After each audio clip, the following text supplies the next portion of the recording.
All right.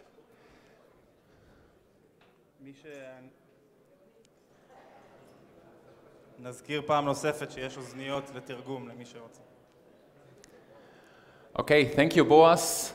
I hope you all had a good travel here, and after the short break, you back concentrated, because I know it's a lot of input, so it always takes some time to think about everything you hear, and then it's good to have a little break, and now we start again.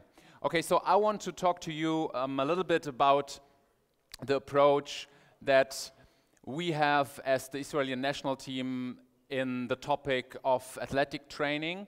So myself, I'm a strength and conditioning coach. I've been working with several teams over the last 12 years. One of those is the German national team. Oh, is this working? Am I going forward or not? Because I can't see it. Oh, I do it here. It's no problem. No, not working either. No. Perhaps this is not switched on.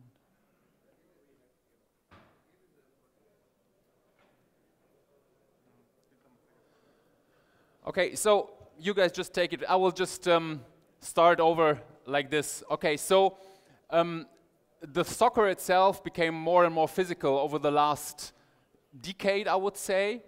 And with the German national team, as I said, I worked with them over 8 years. So we started to change and rethink the way we approach the physical preparation of the players.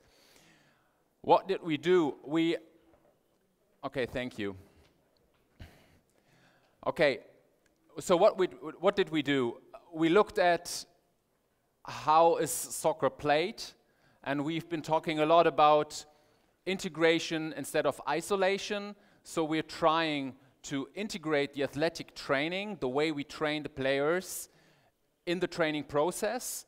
But before you do that, and we were talking a lot about teaching kids and youth players, we have to see the different kinds of movement that we are facing in soccer, okay? So, back to this topic a little later.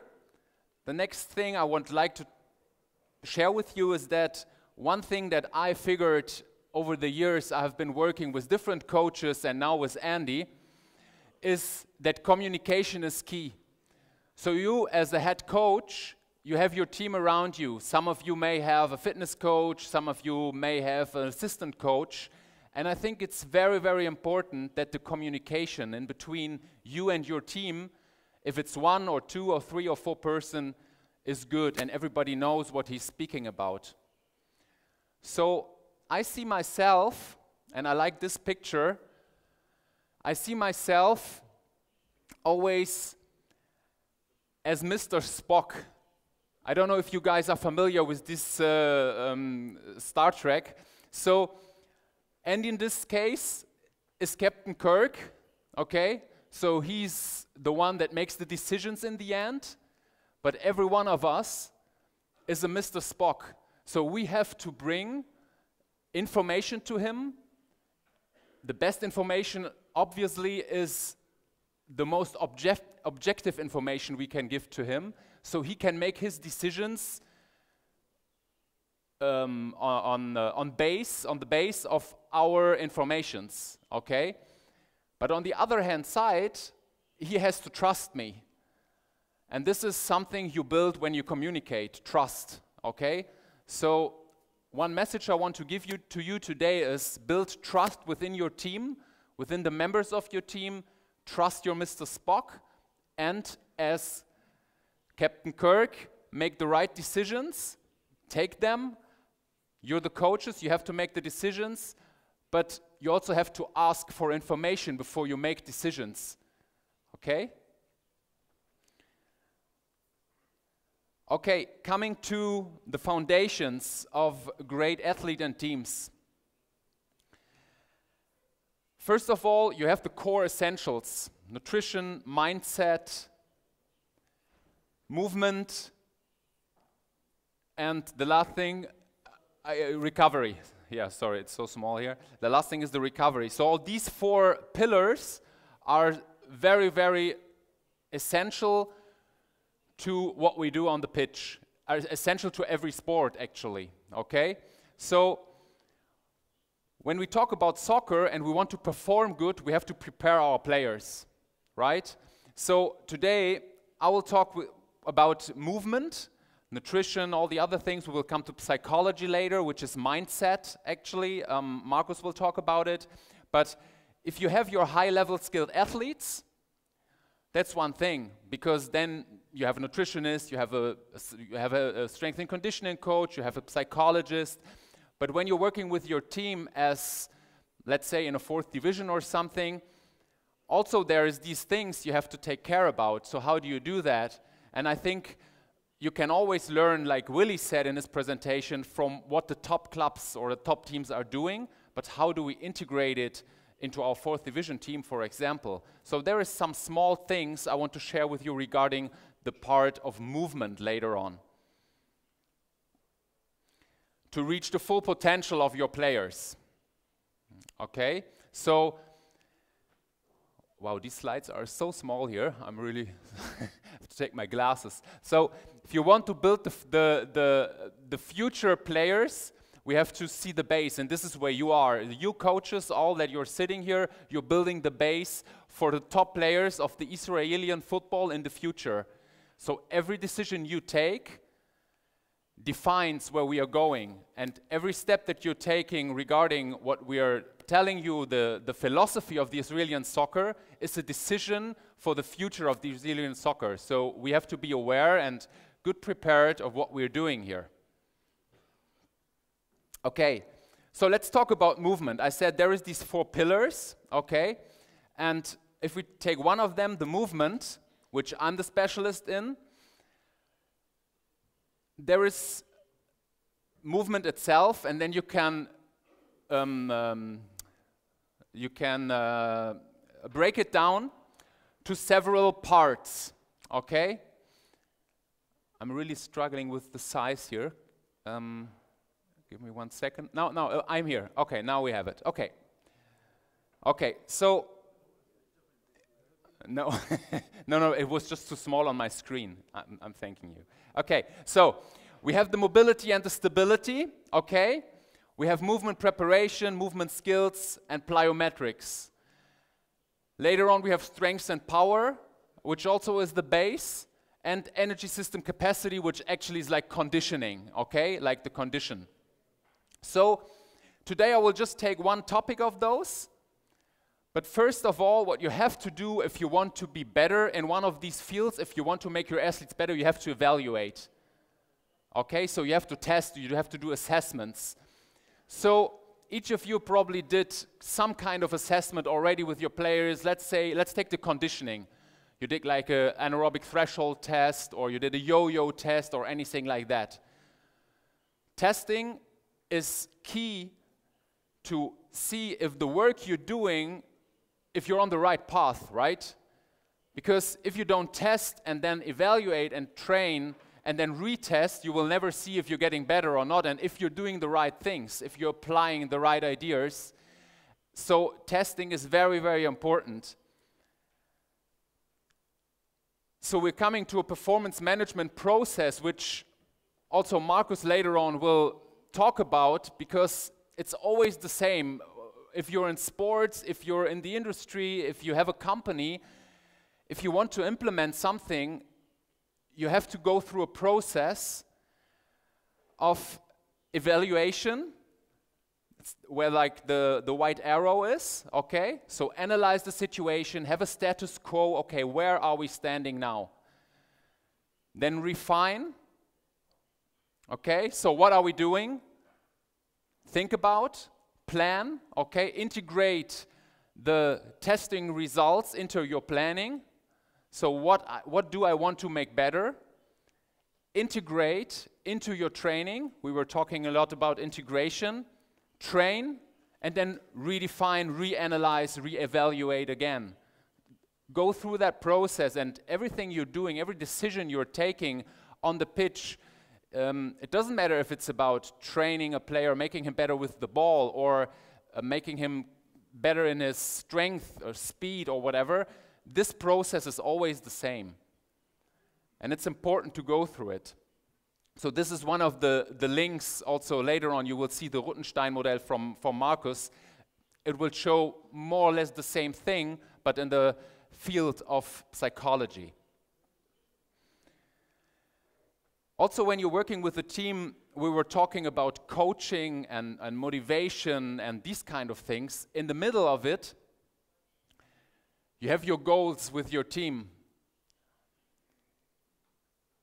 To define them, you have to sit with your guys, with your team, not only your coaches, but also your players themselves, and define again what is the mission that we have. Where do we want to go? What's the vision? And what are our values? And then what are the rules to go there? Like, how can we make us as a team stronger, and how do we want to reach that goal? And again, also in this process, sometimes you have to sit together and rethink and evaluate if you're still going the right path or not. So coming back to training itself, I said I want to take one topic out of it. So today it's the warm-up, okay? Because I think I want to give you something that you can take away from today. There's a lot of topics in the field of strength and conditioning or sports science. Today I want to talk about warm-up with you. So first of all, coming back to isolation and integration, I think we have to talk and see what are the movements that we are facing in soccer, okay? And how do we train them?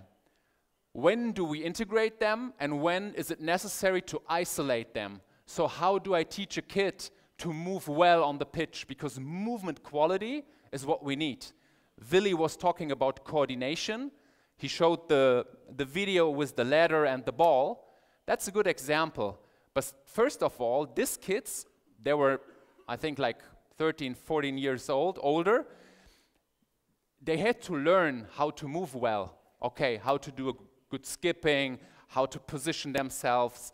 Most of the things are learned very easily when playing. Like the kids are out on the pitch or on the street, they're playing soccer, they're moving, they're climbing trees, so movement is like natural.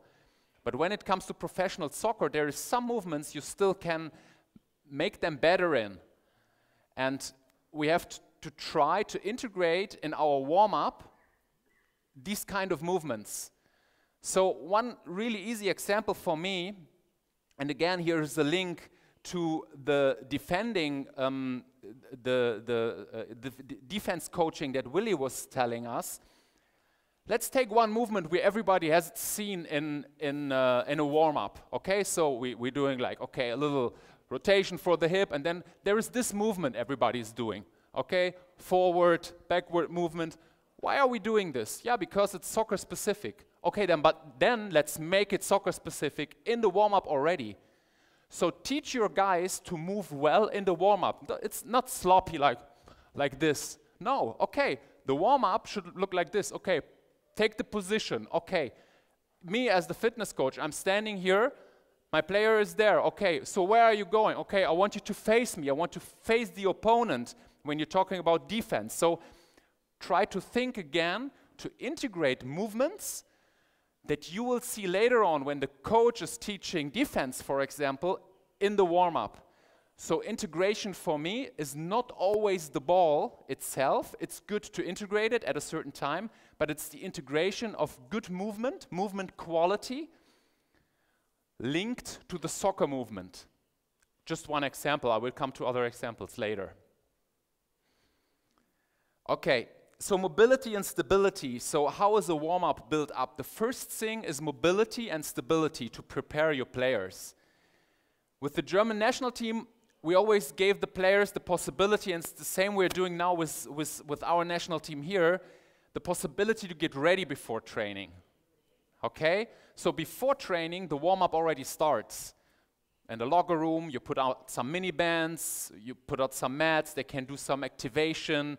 Some needs more, some need less, but it's important for the kids to give them choices so they can later on decide, okay, when I was a kid, this is what always helped me, or this, I don't like it. So you guys working with younger players, give them the possibility to make good choices later on, to be educated players that know why am I doing things. I will come to that topic also later. But I think it's important to show them what are the possibilities, and then they can pick later on. Why is pillar strength preparation important? Well, the mobility and stability of the core, everybody has probably heard about it. This is where all our movements are linked, okay? So if I'm doing, let's say, a shot, and I'm not strong here, the power will never go to the ball, and I cannot stand in a good position, shoot the ball when I'm not strong here. Okay, so this is one point definitely we have to always think about. But the time that we've been doing like planking for hours, front plank, side plank, these kind of thing, I don't see the integration in these kind of movements so much. You can do it in the beginning, but for me, integration would be, okay, how can I train the core, but at the same time talk about soccer-specific movements? Okay, so let's put them like into a base position. Have a strong core, okay? Because this is the position we want to teach them, because from here they can go everywhere. I can do a crossover, I can do an open step, I can do forward. So this base position has to be trained. And then here, like, okay, take one player here and push on his shoulder, or like give him a band and he has to push and pull, or like throw him a ball and he has to turn. So really try to rethink a little bit the way we approached the stability training in the past towards now integrating it really into soccer-specific positions. Okay? Yeah, those other points, this is like why are we doing it? So target isolated soft tissue restrictions, which means, for example, we've been flying anywhere, the players were sitting for 3 hours in a plane like this, so what happens? Their hip flexors are very tight. Okay, we need to open them up again and to reactivate them. Or if the hip flexor is tight, okay, let's activate the glute muscle to get some lengthening, these kind of things. So think where your player's coming from and try to prepare them well for the training you're planning. The next thing is the movement preparation. Again, and this is also something Willie said before, you have to ask yourself, why am I doing things? I see a lot of strength and conditioning coaches or fitness coaches in soccer doing great exercises with the ball, like going over hurdles, going slalom through thousands of sticks and playing the ball. And my question is, why are you doing things? If you can tell me, okay, I do this because of this, and we can go into a discussion, okay, then I'm fine and we can talk about it. But if I'm just doing it because it looks nice or because somebody told me to use the ball, I don't see the value of it. The value of an exercise has to be refined by why. Why am I doing things? So if my idea is, okay, I want them to be ready for the certain exercise this Andy is planning afterwards, okay, then let's start with the movement that is key in this exercise, integrate the ball, and then come to his exercise later on. But don't just randomly do anything, because warm-up is a very essential part of your training, and you only have them for, let's say, 2 or 3 or 4 times a week for 1.5 hours. So you don't want to waste time, and this is also the discussion that I always have with the soccer coaches. Today it's only 10 minutes because, you know, the game, and tomorrow is off, or I don't know. So we as fitness coaches, we also have to make our head coaches feel that there is an impact on what we are doing. It's not just warming them up. It's not just like putting a cake in the oven and making it warm. There should be a purpose of what I'm doing on the pitch, okay?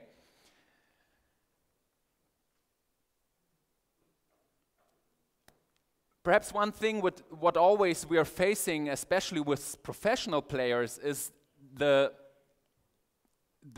gap between the individual needs of the players. So let's say there is a player, I don't like to do too much sprinting up in front of a game, for example. But on the other hand side, the general movements that are important. So there is always, for myself, when I was working with teams with these kind of players that have a lot of experience and they know exactly what they need before they go to a game. And on the other hand side, you have a team setting. It's a team sport, okay? So you have to try to find a certain way how you can give them the time to prepare how they need, but at the same time have a warm-up and a good preparation for the whole team together. This is where it comes again to the point where I think it's really, really good if you give them the time on their own. Also, when I'm doing movement preparation with the team, I always say something like, okay, now I'm doing the movement, and then, okay, 2 minutes, everybody on his own. Whatever you need, okay? And then we come together again. So these little things, I think, help them also to buy in what you're doing, because then they don't have all the time in their head, oh, I need this stretch, or I want to do this movement. Give them some time, 2 minutes, and then take them back into the whole training process that you planned. Okay, the next thing is the movement preparation, and we were talking a little bit about it. Just from the theoretical point of view, how do we start it and where are we going? The first thing is static to dynamic, okay? Activation, then dynamic flexibility, then movement skill integration. This is what we're talking about, okay? Integrate certain movement skills, soccer specific, and then neural activation. Neural activation, what would it look like?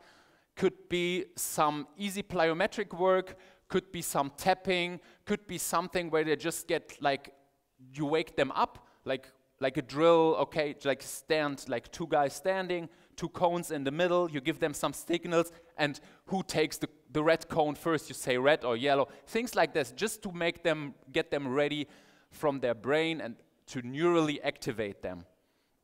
That would be the last part of the movement preparation. Okay, then the next thing is movement skills. And when we talk about movement skills, again, we have to see what is soccer-specific movement. So what are we facing? What is the profile? What are we looking at? Everybody has probably seen these kind of numbers. What is interesting for me is the last number, 1,000 to 1,400 reactive movements of body position or direction, of which 150 to 250 are real high intensity change of direction movements. So change of direction is very important. So now, how is change of direction oftenly trained? What you see very often is, okay, we do change of direction, we take a stick here and 12 meters here, and then they go 8 times, force and back, and that's not change of direction training. That's, let's say, probably depending on how often you do it and how long you do the breaks, it can be something in between conditioning for repeated sprint ability and then recover in between. But what we need to teach them is how to quality-wise have a good change of direction movement, and we can start that already in the warm-up again. So I've been talking about multi-directional movement. So again, the base position is something that I think is really key to teach your players, and I'm trying to do this in every warm-up, and they get probably after a while tired because they're hearing the same movement patterns every day, but it's the same in soccer. okay, take the inside, okay, like for a kid, like here is the ball, so put your standing leg on the side of the ball, not behind, not in front. These kind of things you have to teach them, because this is where they really get better in regards of movement quality. Okay, I want to go over with you quickly over these 4, from my point of view, very, very important basic movements. So the base position, okay, 360-degree starting position, ability to move efficiently to every direction, stable core, and low center of mass. So how do I coach it? Okay, stand like this. And I really like these kind of external coaching keys.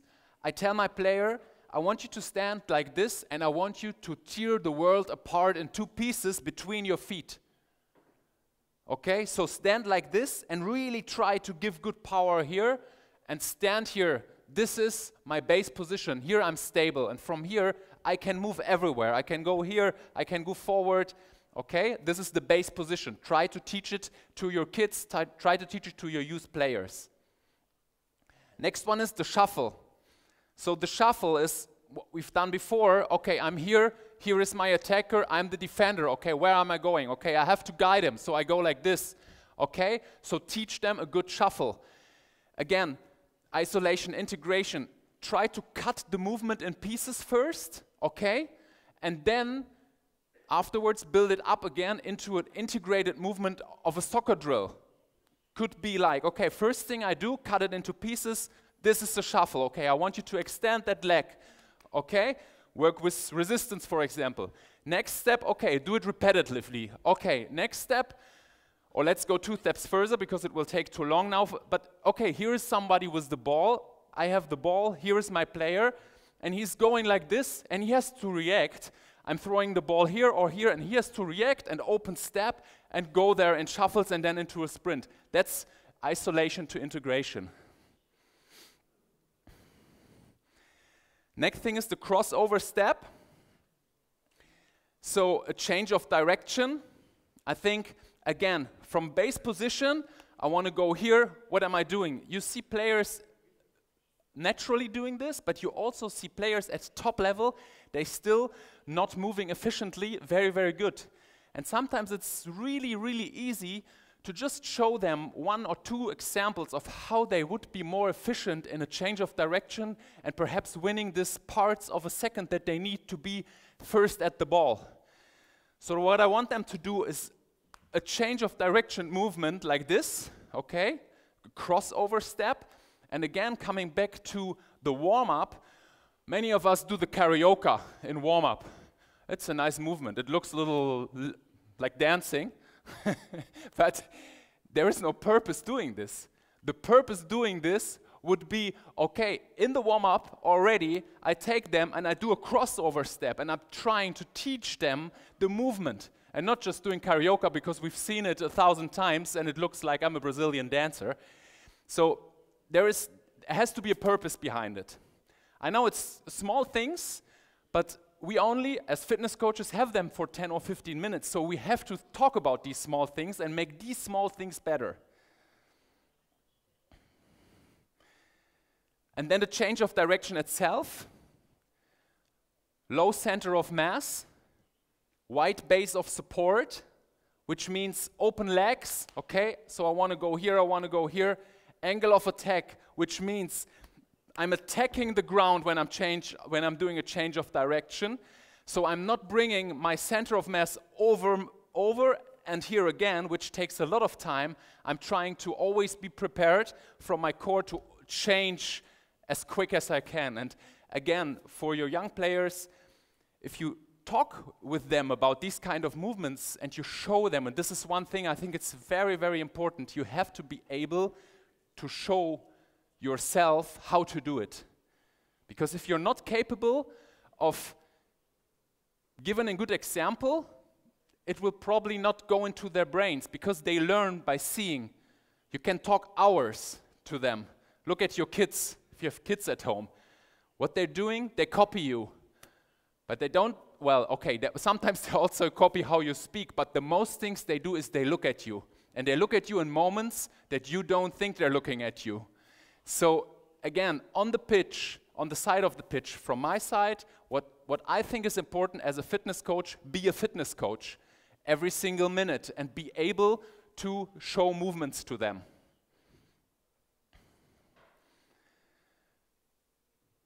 Okay, and then the last thing, the movement skills, interplay of mobility and strengths. You have linear movement and multidirectional movement. How do you train it again?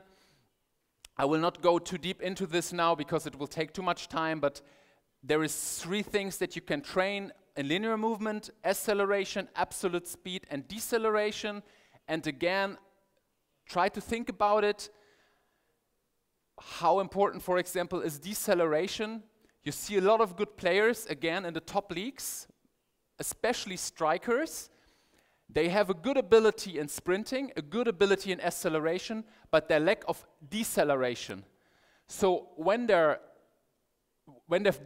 done a shot or when they're losing the ball, it takes too much time for them to transfer and go back into the defending position because they were never used to train deceleration. So this is also one thing you can train with your players. Think about it, how important deceleration is. Okay, so bringing it all together, and let's make a short summary. It's important why you're doing things. So when you work either with kids or with professional athletes, they want to know why, and then they will follow what you're saying. If you can explain to them, why am I doing things, they will follow. Next thing, when. Periodization.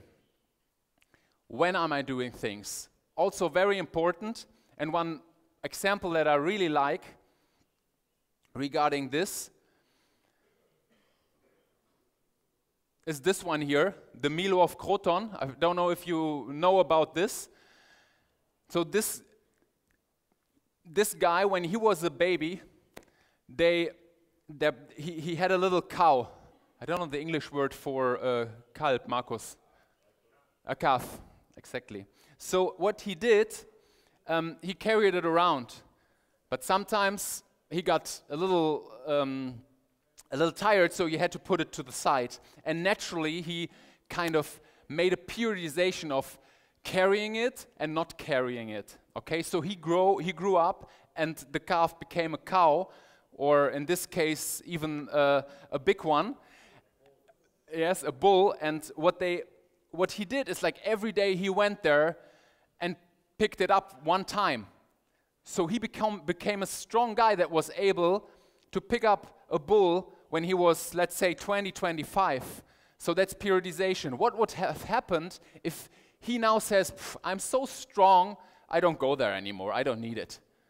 And he doesn't go there for 2 weeks. And then he goes there, still self-confident like he is. Okay, it's not working anymore. Okay, so the balance between training and recovery or regeneration is very, very important. And again, for you as coaches, it's something that I also figured over the years. Sometimes less is more. This is something that I really took from the work, especially in the World Cup 2014 with the national team. Less is more. So really think of regeneration being training also. Also, if you're not on the pitch, but regeneration is a part of training. And here is one other really good example from my point of view. If you take your hand and you rub it on the street, on the concrete, 5 hours non-stop, what happens? It will probably look like this after 5 hours, okay? But what happens if you rub your hand 5 minutes a day, 7 days a week for 1 year? This is what happens. Adaptation, okay? And it's the same with training. So the last message that I want to give to you is train like you play, but be smart when to train what. Think of recovery. Put your trainings wisely. Because work plus rest equals success. תודה רבה, thank you very much.